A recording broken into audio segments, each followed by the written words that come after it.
Zak Brown has unleashed one of the most explosive attacks on Max Verstappen and Red Bull that the Formula One paddock has heard in years, and the timing could not be more dramatic. Started as a passing remark buried within his new book has spiraled into a full-scale controversy because Brown has not merely criticized Verstappen. He has accused him of reshaping Red Bull into his own personal empire. According to Brown, Verstappen is no longer just a driver. He is the force pulling the strings from inside the team, the figure everyone tiptoes around, and the reason why Red Bull have built a structure that bends entirely to his will. He claims mechanics, engineers, and decision-makers alike have become subservient to him, creating an environment where Verstappen sits not just at the center of the car, but at the center of the entire organization. And these accusations haven't just landed. They've detonated. Brown's words spread through the paddock like wildfire because he does not deal in vague hints or soft diplomacy. He goes straight for the pressure points. He paints Verstappen as the most powerful single driver in modern Formula One, someone who holds a level of influence that would make even the greats uncomfortable. The idea that Red Bull are afraid of him, tailoring every technical detail to suit his style while refusing to hire any teammate who could challenge his authority, is a direct attack on the DNA of a team that once prided itself on ruthless competition. Brown's claim that the RB21 has been sculpted so precisely around Verstappen that no other driver can handle it effectively has only intensified the storm. And all of this comes at a moment when Verstappen's grip on the championship is slipping, which makes the timing of Brown's verbal strike even more explosive. The paddock expected tension heading into the final races, but nobody expected Brown to light the fuse so boldly. His accusations have forced Red Bull into an uncomfortable spotlight, raised fresh questions about Verstappen's true level of control within the team, and ignited a debate that cuts through team politics, driver, hierarchy, and championship pressure all at once. It is not just a statement. It is a direct challenge to Verstappen's power, Red Bull's integrity, and the foundations of their success. And with the season reaching boiling point, this shocking attack could not have arrived at a more volatile moment. Bring to Brown. The warning signs surrounding Red Bull's internal structure have been visible for far longer than anyone dared to admit. He argues that Verstappen's extraordinary run of victories since 2021 did not simply reflect a period of unmatched driving brilliance, but a deeper shift in how the team operated behind closed doors. In Brown's view, Verstappen became the axis around which everything rotated. From aerodynamic concepts to simulator preparation to the very philosophy of how the RB21 should be driven, Brown describes not just an emphasis on Verstappen's preferences, but an organizational transformation in which every instinct, every reaction, and every strategic choice was filtered through the single question: what would Max want? He goes further by claiming that Red Bull deliberately avoided hiring any teammate capable of challenging Verstappen's authority. The Carlos Sainz example, according to Brown, was the clearest demonstration of this fear. He argues that Sainz, with his racecraft, adaptability, and pedigree, would have been the perfect candidate for a second Red Bull seat. Yet the idea was dismissed because it risked unsettling Verstappen's carefully defended position. Brown portrays this as evidence of a team that has moved away from competitive purity and instead embraced self-preservation at the cost of equality. The notion that a world-class organization would intentionally weaken its own driver lineup was, in his eyes, the ultimate sign that something had shifted beyond repair. What truly startled the paddock was Brown's sharpness in describing the cultural consequences of this shift. He paints a vivid picture of engineers refusing to push back against Verstappen's criticism,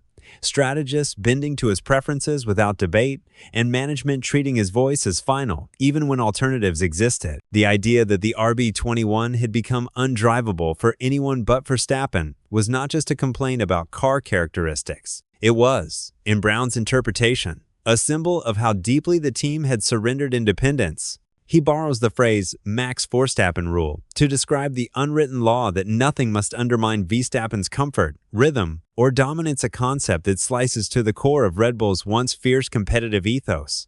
Brown argues that Verstappen's assertive style is not just instinctive, but also psychological, a method of pressuring rivals and forcing them into difficult decisions. He believes Red Bull's strong internal support for Verstappen has reinforced this behavior, allowing him to operate with fewer consequences than others might face. The fan reaction revealed a deep divide in how Verstappen is viewed. Many strongly disagreed with Brown, arguing that Verstappen has matured greatly in recent seasons and that the aggression of his early career has evolved into strategic, calculated decision-making. They see his moves as decisive rather than dangerous, reflecting experience rather than ego. Others, however, felt that Brown highlighted a valid concern that Verstappen's confidence can sometimes appear forceful and that his long period of success may have occasionally shielded him from criticism that other drivers would receive. The discussion that followed showed just how polarizing Verstappen remains, even after years at the top of the sport. Brown's remarks hit even harder given the current championship situation. Verstappen, once the unstoppable force of Formula One, now finds himself third in the standings, trailing Lando Norris by 49 points and facing potential elimination from the title fight. Brown's words arrive at a moment when Verstappen's aura of invincibility seems to be fading, hinting that the empire he built deliberately or not may be resting on unstable ground. If Verstappen loses the title, Brown suggests, the entire internal structure of Red Bull could be revealed for what it truly is, a team that leaned heavily towards supporting one driver above all else. Brown argues that Red Bull's determination to keep Verstappen has become their biggest weakness. When a team operates in fear of losing a key driver, he suggests they lose their competitive sharpness. Systems become fragile. Accountability weakens. Decisions shift from long-term planning to short-term reassurance. Brown claims that Red Bull is deeply concerned about the possibility of Verstappen leaving concerned enough to shape their culture around preventing that outcome, even if it limits opportunities for others within the team. He believes that such an approach cannot last, as it slowly erodes internal trust and undermines the competitive spirit that great teams rely on. This leads to a broader question raised by Brown's critique. Is Verstappen's influence simply the result of extraordinary talent, or a sign that Red Bull has surrendered too much control? Verstappen himself denies involvement in team politics and maintains that he drives firmly but fairly. Yet Brown's portrayal encourages observers to ask how much of Red Bull's identity is now tied to Verstappen's presence. When does leadership become dependency? When does influence turn into dominance?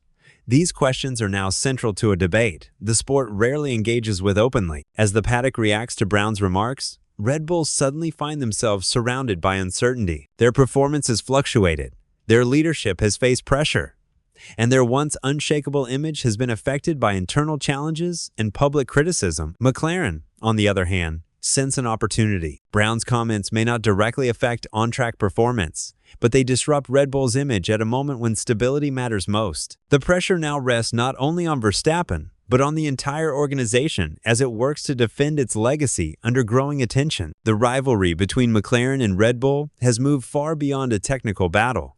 Brown's comments have turned it into a clash of philosophy, culture, and team identity. He has thrown a major challenge into Red Bull's internal dynamics, and the effects will continue long after the season ends. Whether Verstappen chooses to respond publicly or lets his driving speak for him, the impact is already clear. What was once viewed as an unbreakable system has now been questioned, revealing a side of Red Bull that Brown believes has gone unexamined for too long. His challenge is not just about racing performance, it is about the core identity of a team built around a single driver.